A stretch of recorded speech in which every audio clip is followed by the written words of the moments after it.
Les pompiers les utilisent déjà pour surveiller les incendies et la police pour compter des manifestants. Les drones seront désormais aussi utilisés par des entreprises de nettoyage des grands édifices. En Charente, une jeune entreprise s'est en effet lancée sur ce marché très prometteur.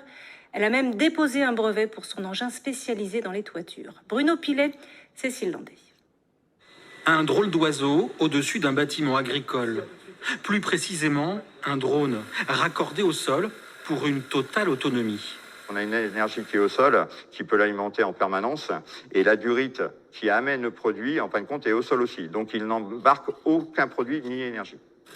Autre originalité et pas des moindres, ce morceau de tuyau adapté aux contraintes météo.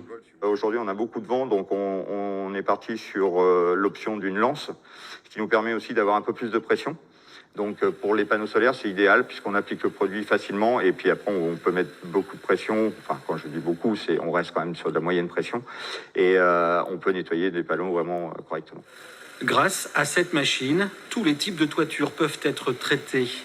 En activité depuis moins d'un an, la jeune entreprise charentaise a même conçu son propre drone, différent de ceux proposés sur le marché, et les concepteurs pensent même à l'améliorer.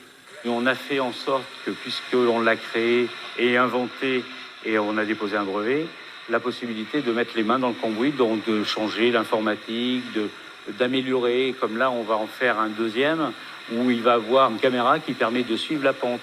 Leurs clients, des particuliers, des professionnels, mais aussi des mairies. À Opter-sur-Drone, la toiture de l'atelier technique a besoin d'un bon coup de rafraîchissement.